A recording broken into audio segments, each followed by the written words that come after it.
Hai, selamat berjumpa lagi dengan saya, Dr. Anggono Raras.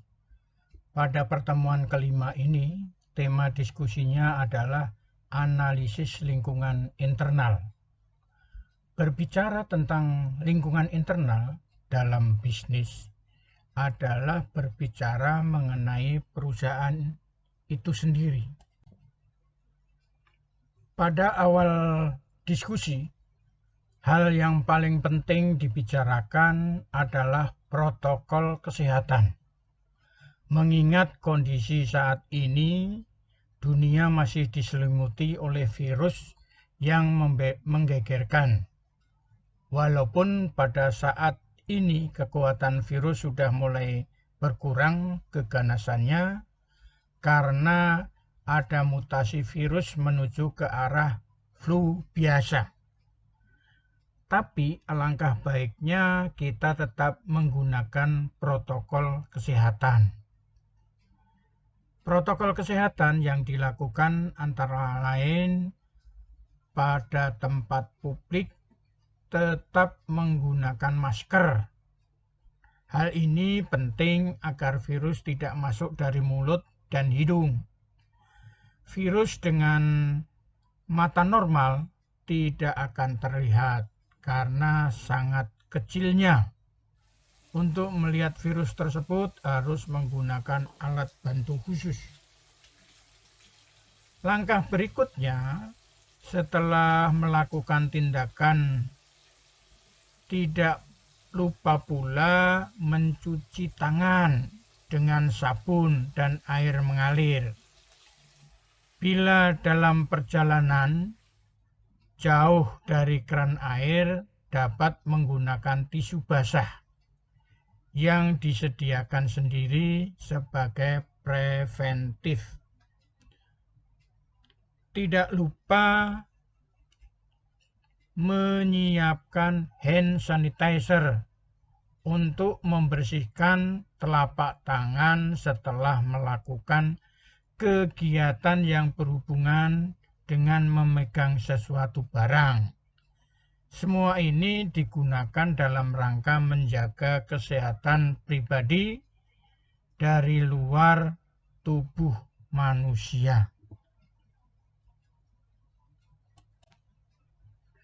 Rekan-rekan semua, hal lain yang penting adalah melakukan suntikan vaksin.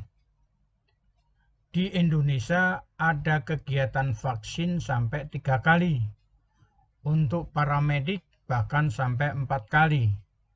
Vaksin merupakan cara memperkuat daya tahan tubuh dari dalam. Dari hasil informasi Kementerian Kesehatan, daya tahan terbaik tubuh terhadap virus COVID-19 adalah dengan mematuhi protokol kesehatan ditambah vaksin. Virus dicegah dari luar dan dari dalam. Sebaiknya ikuti hal tersebut supaya aman dari virus. Mari kita lanjutkan melakukan analisis lingkungan internal. Aktivitas perusahaan dapat dibagi menjadi 2. Aktivitas utama terdiri dari 5 kegiatan, yaitu inbound logistik, operasional, outbound logistik, marketing dan penjualan, serta pelayanan. Sementara aktivitas pendukung terdiri dari 4 kegiatan, yaitu pengadaan barang dan jasa atau procurement, pengembangan teknologi, Human Resources Management atau HRM, dan firm infrastruktur. Aktivitas infrastruktur perusahaan terdiri dari sejumlah aktivitas, termasuk diantaranya pengelolaan umum, perencanaan, keuangan, akunting, dan manajemen kualitas. Rekan-rekan semua, Mari kita bahas aktivitas utama terlebih dahulu. Sudah disinggung bahwa kegiatan utama adalah inbound logistik, operasional, outbound logistik, marketing, dan penjualan, serta pelayanan. Apa yang dimaksud dengan inbound logistik? Dalam dunia logistik, inbound logistik adalah proses logistik masuk yang mencakup pergerakan bahan mentah, barang jadi, dan pasokan dari produsen atau saluran distribusi lainnya ke pusat pemenuhan, yaitu gudang atau toko retail, tergantung pada model bisnisnya. Kemudian logistik masuk atau inbound logistik pada jaringan proses yang memindahkan barang ke dan dari bisnis. Ini mencakup setiap aspek manajemen logistik yang diperlukan untuk mengangkut, menahan, dan mengirimkan produk ke banyak pemasok. Jenis bahan yang diproses tergantung pada industrinya. Proses logistik masuk dapat mengendalikan bahan baku produsen, komponen pemasok, dan produk jadi dalam jalur perakitan atau pada saat processing. Dengan kata lain, proses ini mengelola kebutuhan operasional untuk mengubah bahan mentah menjadi barang jadi. Misalnya untuk industri produsen mobil, logistik inbound, pabrikan akan memerlukan sumber input bahan mentah, yaitu lembaran logam, kaca, kabel plastik, dan lain sebagainya. Bagaimana menyimpan bahan dalam persiapan untuk dan selama proses perakitan, dan bagaimana mengelola aliran mobil manufaktur yang meninggalkan pabrik. Rekan-rekan semua, manajer logistik harus menghitung persediaan bahan baku yang dibutuhkan untuk memenuhi persyaratan produksi. Tanpa distribusi yang sukses, produksi bisa kehilangan bahan penting dan penundaan dari yang direncanakan. Di sisi lain, bisnis tidak ingin memesan terlalu banyak persediaan karena hal ini dapat mengacaukan fasilitas dan menimbulkan biaya penyimpanan tambahan. Oleh karena itu, manajer perlu menyesuaikan logistik mereka dengan operasi perusahaan untuk menemukan keseimbangan antara surplus dan kekurangan. Mengoptimalkan daya produksi dan mempertahankan kelancaran kerja di seluruh jaringan persediaan melalui optimasi logistik. Untuk mengoptimalkan sistem logistik inbound, manajer harus memahami pekerjaan internal setiap proses, mulai dari penerimaan barang sampai pengiriman. Perusahaan kecil dapat menangani jaringan logistik dari dalam perusahaan. Namun, banyak perusahaan besar perlu didukung oleh penyedia logistik lainnya. Misalnya, jika bisnis menerima pesanan lagi dan kebutuhan untuk meningkatkan produksi untuk memenuhi kenaikan permintaan, perusahaan dapat melakukan semua operasi dalam mewujudkan produk. Meningkatkan produksi membutuhkan perekrutan tenaga kerja tambahan untuk manufaktur dan distribusi, gudang yang lebih besar, fasilitas tambahan, lebih banyak peralatan. Kemudian tim transportasi yang kuat dan mungkin lebih banyak pemasok. Rekan-rekan semua, perusahaan juga dapat menerapkan untuk software atau aplikasi untuk mengoptimalisasi reorder atau pemesanan ulang berdasarkan tingkat stok secara real time untuk menjaga jadwal produksi. Dengan solusi canggih, manajemen dapat mencari dan menghubungi pemasok untuk memesan bahan baku tambahan berdasarkan siapa yang dapat memenuhi pesanan mereka, memenuhi tenggat waktu, dan tetap dalam anggaran. Sementara outbound logistik berarti mengangkut produk jadi dari bisnis ke pelanggan.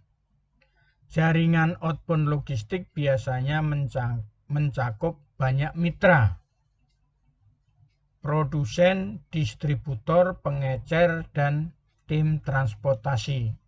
Jika produsen menyelesaikan produk akan diserahkan ke distributor atau langsung ke pelanggan melalui toko eceran.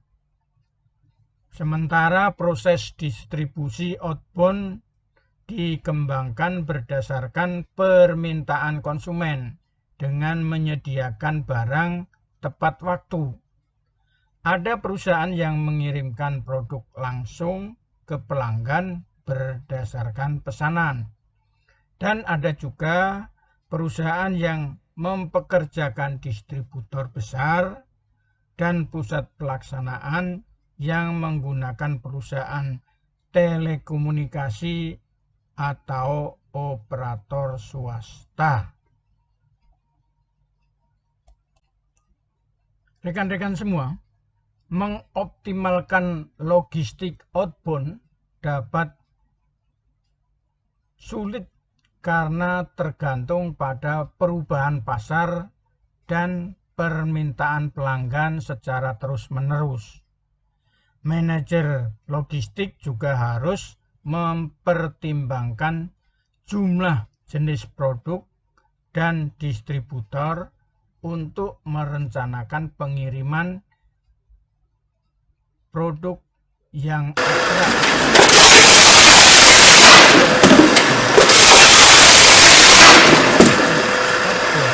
Menangani produk akhir yang mungkin lebih rentan daripada bahan mentah, sehingga memerlukan perhatian khusus dari perusahaan pengiriman. Ini mungkin memerlukan biaya kemasan tambahan untuk memastikan barang aman dan transportasi aman. Logistik outbound bertanggung jawab oleh manajer yang mengkoordinasikan pengiriman antara produsen dan pelanggan, sehingga memerlukan berbagai manajemen transportasi. Manajer logistik harus menangani pengiriman ke berbagai tujuan, karena perusahaan dapat menandatangani kontrak dengan mitra seperti beberapa toko, distributor e-commerce, dan distributor yang lain. Ada juga tekanan bagi pembeli online untuk menyediakan pengiriman yang cepat karena mereka mengharapkan pengiriman yang cepat juga. Perusahaan dapat mengurangi biaya penyimpanan dan pengiriman dengan menentukan waktu pengiriman yang paling tepat dengan mengoptimalkan proses distribusi outbound. Tanpa pengelolaan distribusi outbound yang tepat, pengiriman yang tertunda dapat berpengaruh terhadap pembeli. Rekan-rekan semua, tahap logistik inbound atau penerimaan ada beberapa tahap yang perlu diperhatikan. Yang pertama, pembelian dan sumber. Perusahaan itu mencari pedagang yang menyediakan barang yang dibutuhkan, melakukan negosiasi harga, dan melakukan pembelian bahan. Yang kedua, pencatatan dan tanda terima. Perusahaan akan mencatat permintaan pembelian dan melakukan pembayaran serta penerimaan sertifikat. Yang ketiga, pemberitahuan. Pemasok memberitahu vendor saat mengirimkan bahan secara elektronik, akan memberitahukan vendor dan memberikan informasi pelacakan pengiriman. Yang keempat, load arrival. Barang tiba di fasilitas perusahaan, ditarik ke dermaga yang ditugaskan oleh bisnis. Kemudian yang kelima, menerima. Para pekerja menghitung dan mengidentifikasi produk dengan menurunkan barang masuk ke gudang. Periksa apakah jumlah dan persyaratan untuk pesanan pembelian sudah memenuhi syarat. Apabila barang atau bahan itu memenuhi syarat, berarti material tadi bisa diterima. Kemudian produk dipindahkan ke tempat berikutnya yang sudah disediakan, seperti persediaan, gudang, atau titik persiapan untuk kegiatan selanjutnya di pabrik. Yang keenam, reverse logistik. Tim penerima menangani produk yang dikembalikan dari pelanggan untuk dikembalikan dan diperbaiki. Itu internal ya. Rekan-rekan semua, kita akan coba melanjutkan lagi dengan tahapan logistik outbound atau pengiriman. Yang pertama, pesanan pelanggan. Pelanggan memesan melalui salah satu saluran di mana perusahaan membeli barang. Yang kedua, proses pesanan. Perusahaan akan memeriksa kualitas pesanan, menerima jumlah dan produk yang diminta dari stok, dan menghasilkan dokumen. Yang ketiga, replenishment. Barang reservasi dipindahkan ke tempat penyimpanan dan menggantikan produk yang dibeli.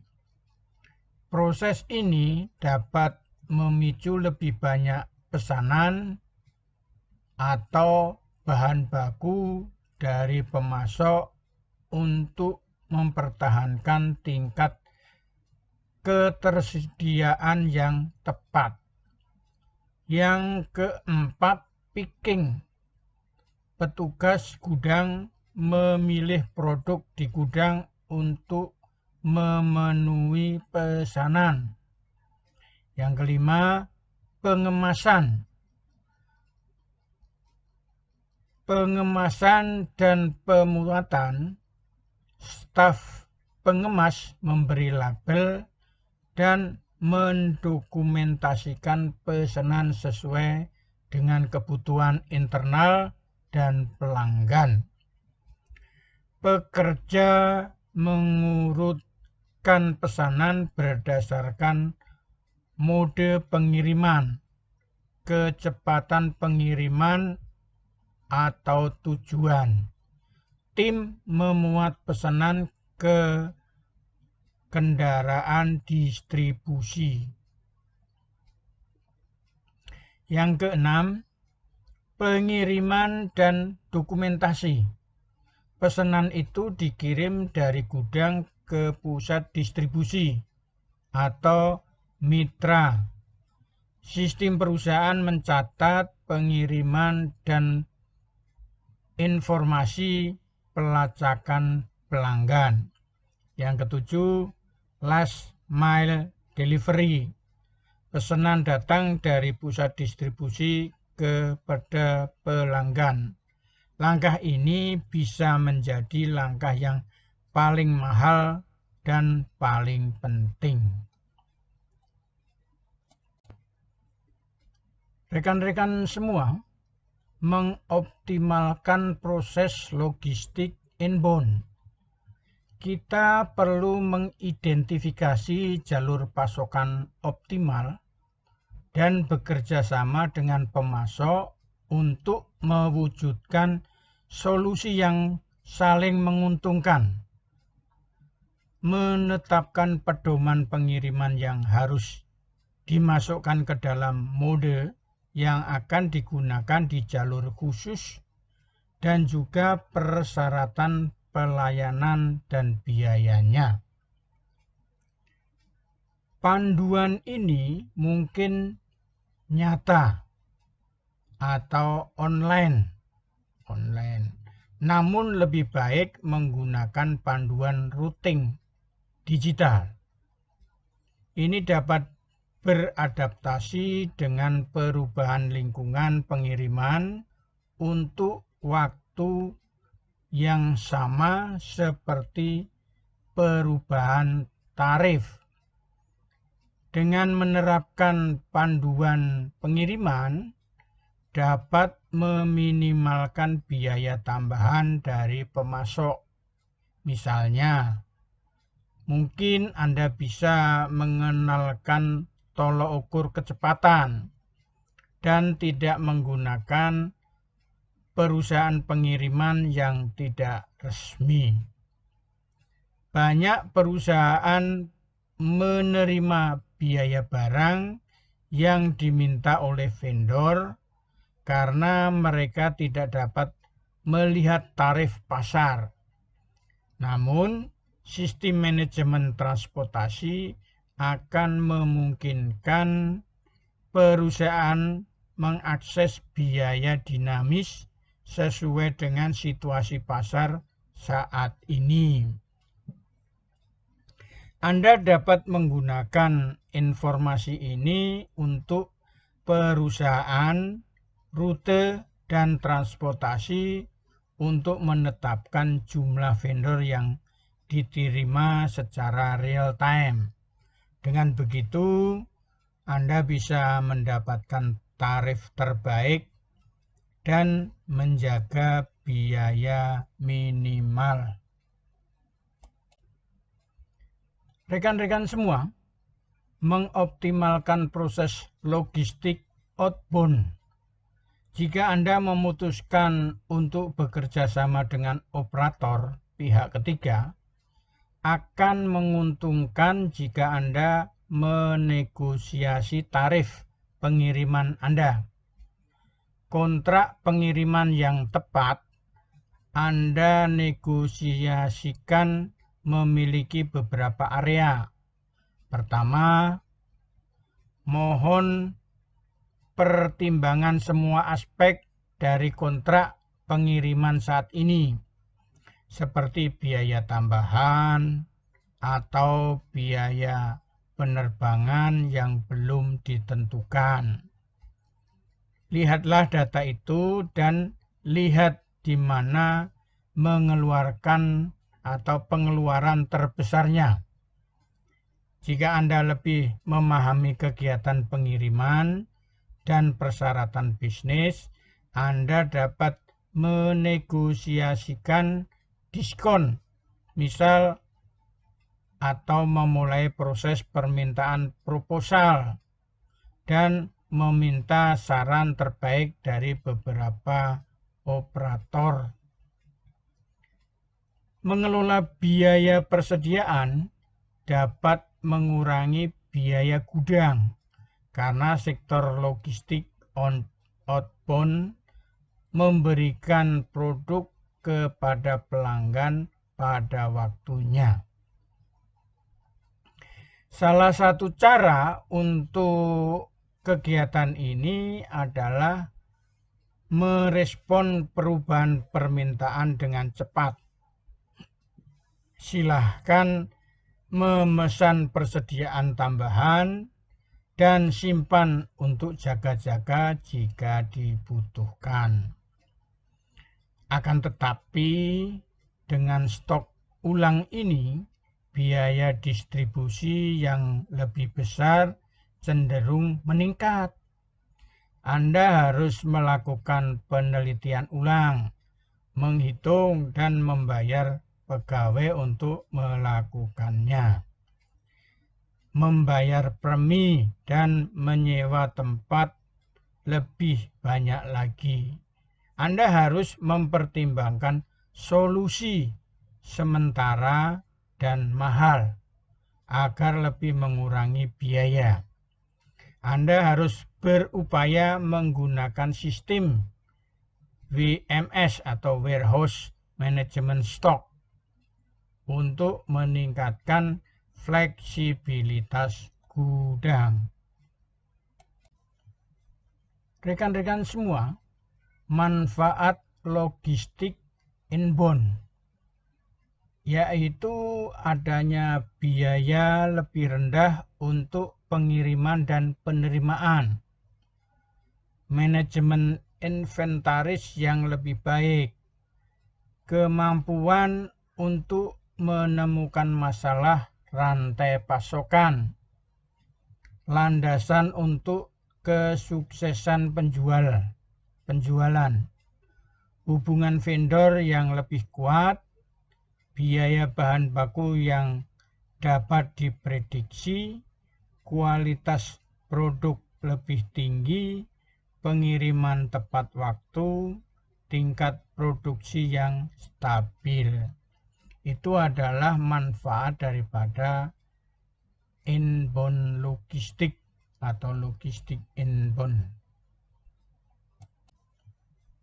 Rekan-rekan semua, manfaat logistik inbound yaitu adanya biaya lebih rendah untuk pengiriman dan penerimaan, manajemen inventaris yang lebih baik, kemampuan untuk menemukan masalah rantai pasokan, landasan untuk kesuksesan penjualan, hubungan vendor yang lebih kuat, biaya bahan baku yang dapat diprediksi, kualitas produk lebih tinggi, pengiriman tepat waktu, tingkat produksi yang stabil. Itu adalah manfaat daripada inbound logistik atau logistik inbound. Rekan-rekan semua, sekarang kita akan melihat manfaat logistik outbound. Yang Pertama, menurunkan biaya untuk perusahaan Anda dan pelanggan. Kemudian pengembalian menurun. Yang ketiga, kepuasan dan loyalitas pelanggan yang lebih tinggi. Reputasi perusahaan yang lebih kuat. Perencanaan bisnis yang lebih baik. Pengiriman lebih cepat, lebih sedikit pembatalan pesanan, lebih banyak pengiriman tepat waktu, mengurangi kegagalan atau kesalahan pengiriman, lebih sedikit kerusakan dan kerugian dalam perjalanan. Rekan-rekan semua, mengelola logistik inbound dan outbound berbasis software atau berbasis aplikasi. Logistik inbound dan outbound akan membantu Anda memenuhi kebutuhan pelanggan dengan memberikan kualitas layanan dan tepat waktu. Software sistem memberi Anda kendali atas solusi manufaktur, inventaris, dan manajemen gudang. Dengan software manajemen logistik inbound dan outbound yang berjalan pada platform ERP yang mengelola proses keuangan inti, bisnis berbasis produk memiliki visibilitas ke semua aspek operasi dan dapat dengan cepat dan mudah menjalankan laporan yang menunjukkan dampak skenario yang berbeda terhadap keuntungan, kepuasan pelanggan, dan lain sebagainya. Baik inbound dan outbound logistik dapat menjadi pusat biaya utama.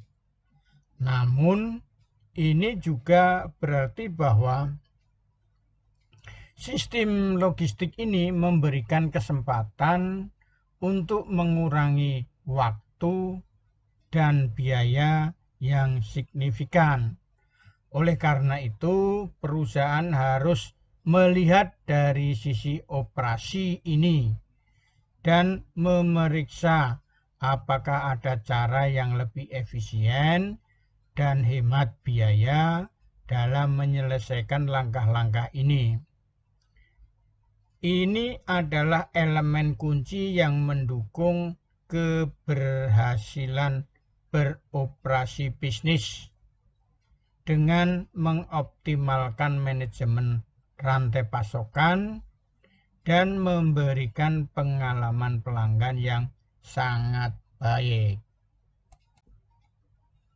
Rekan-rekan semua, operasional merupakan kegiatan pengolahan barang mentah menjadi barang jadi. Proses operasional membutuhkan dukungan fasilitas terkait dan oleh tenaga manusia yang sesuai keahliannya. Proses pembuatan menu makanan, ini sebagai contoh. Chef menyiapkan bahan mentah yang dibutuhkan untuk membuat masakan makan malam. Bahan mentah disimpan pada lemari es untuk jumlah yang kecil, sementara bahan mentah dalam jumlah besar disimpan di ruang pendingin yang sudah disiapkan di lokasi inbound logistik. Penyiapan bahan mentah pada tempat kerja chef agar proses pengolahan tidak terkendala. Apa yang dibutuhkan untuk membuat menu masakan dapat segera terlaksana sesuai keinginan chef. Cara masak chef dengan didukung fasilitas yang memadai dapat disuguhkan kepada pelanggan untuk dijadikan atraksi tontonan yang menarik. Banyak restoran untuk menarik pelanggan, bagian dapur didorong ke depan agar dapat dinikmati oleh pelanggan dan menjadi daya tarik tersendiri, baik dari atraksi keahlian masak dari chef atau aroma masakan yang tersebar dari masakan yang sedang diolah. Rekan-rekan semua, perusahaan juga dapat menerapkan untuk software atau aplikasi untuk mengoptimalisasi reorder atau pemesanan ulang berdasarkan tingkat stok secara real time untuk menjaga jadwal produksi. Dengan solusi canggih, manajemen dapat mencari dan menghubungi pemasok untuk memesan bahan baku tambahan berdasarkan siapa yang dapat memenuhi pesanan mereka, memenuhi tenggat waktu, dan tetap dalam anggaran. Sementara outbound logistik berarti mengangkut produk jadi dari bisnis ke pelanggan. Jaringan outbound logistik biasanya mencakup banyak mitra, produsen, distributor, pengecer, dan tim transportasi. Jika produsen menyelesaikan produk akan diserahkan ke distributor atau langsung ke pelanggan melalui toko eceran. Sementara proses distribusi outbound dikembangkan berdasarkan permintaan konsumen dengan menyediakan barang tepat waktu. Ada perusahaan yang mengirimkan produk langsung ke pelanggan berdasarkan pesanan. Dan ada juga perusahaan yang mempekerjakan distributor besar dan pusat pelaksanaan yang menggunakan perusahaan telekomunikasi atau operator swasta. Rekan-rekan semua, setelah proses selesai dikerjakan, akhirnya produk telah siap dipasarkan. Produk akan segera dikirim ke distributor untuk dijual ke konsumen di pasar atau di marketplace. Pada proses outbound logistik, kemudian produk yang sudah jadi perlu dilakukan kegiatan pemasaran atau marketing. Kegiatan marketing ini adalah usaha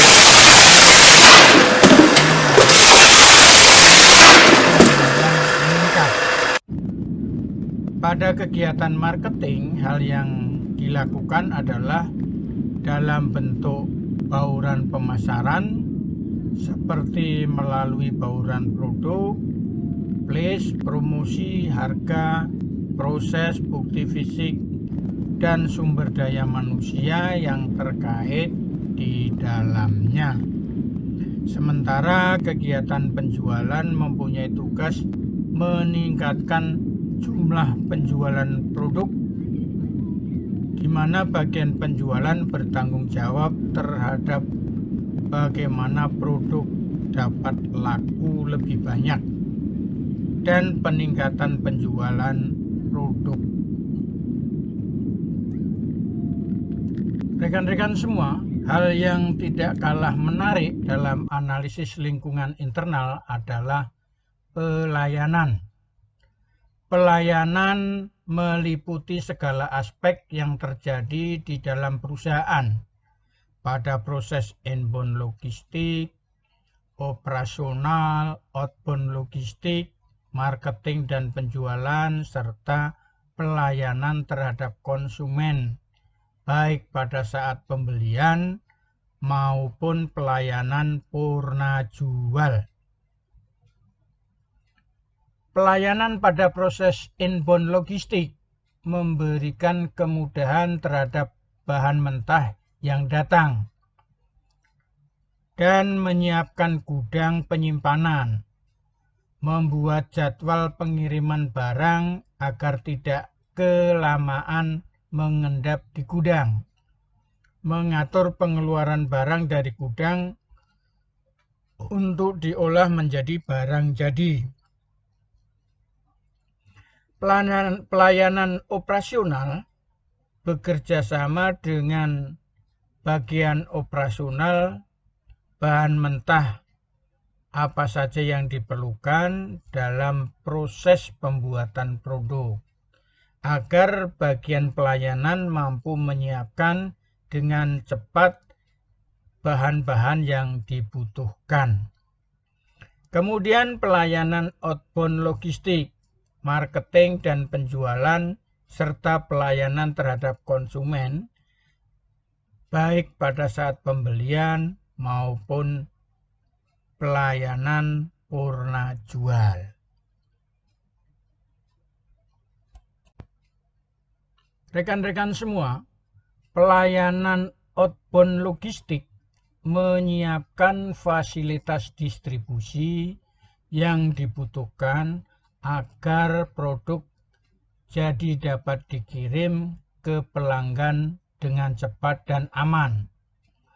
Kesiapan fasilitas distribusi seperti kendaraan berikut sopirnya. Pelayanan marketing dan penjualan memberikan kesempatan seluas-luasnya kepada bagian pemasaran untuk melakukan kegiatan marketing agar tujuan marketing tercapai. Begitu pula dengan pelayanan terhadap konsumen. Pada saat mereka melakukan pembelian, kemudian pelayanan purna jual tetap harus diberikan, terutama pada pembelian produk yang membutuhkan perawatan rutin. Pelayanan purna jual ini penting, terutama bagi produk-produk spesial dan harganya mahal. Pelanggan seperti ini jangan dibuat repot. Berikan dia pelayanan spesial agar tidak repot. Apabila dia membeli sebuah mobil mewah dan terjadi masalah, maka mobil tersebut silakan segera ditarik atau ditangani dan diberikan pinjaman mobil dari perusahaan.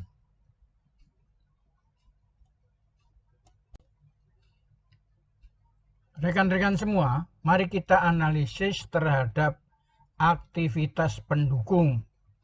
Aktivitas pendukung terdiri dari 4 kegiatan, yaitu pengadaan barang dan jasa atau procurement, pengembangan teknologi, human resources management atau HRM, dan firm infrastruktur. Pengadaan barang dan jasa atau procurement bagi perusahaan yang besar membutuhkan barang dan jasa untuk kebutuhan operasional. Untuk memperoleh harga barang dan jasa yang bersaing, maka biasanya mereka melakukan pelelangan kepada para mitra perusahaan.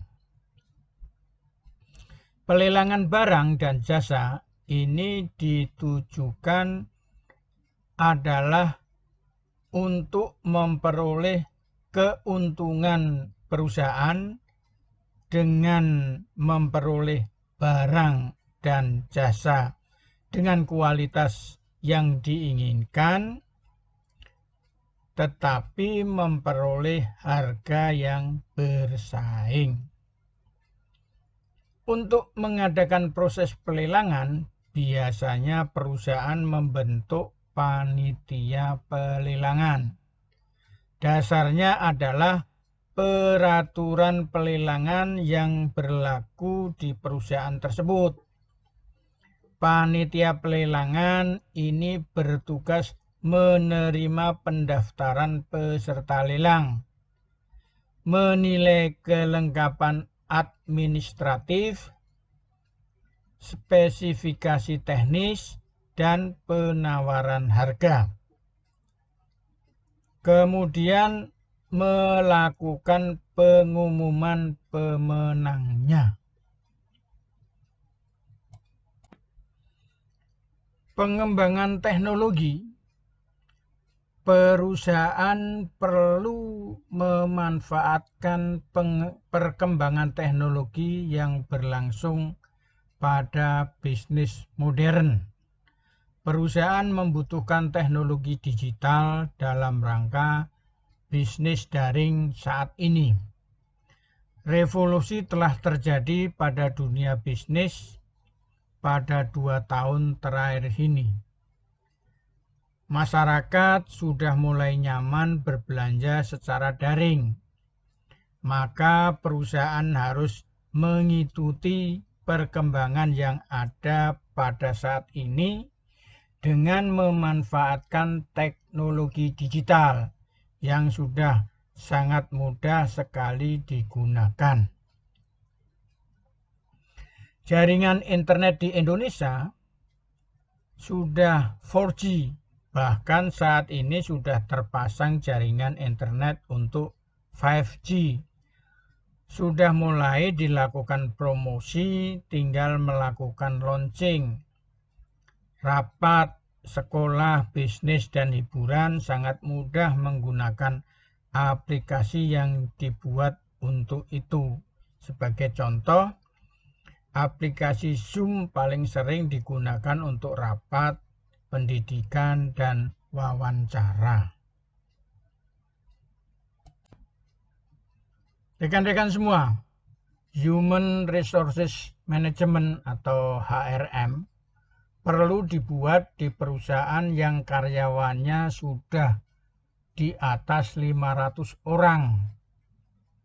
HRM akan mengelola fungsi, tugas, absensi gaji, pola karir karyawan. Kebutuhan karyawan dengan adanya penambahan fasilitas perusahaan itu akan dapat dipenuhi dengan cepat.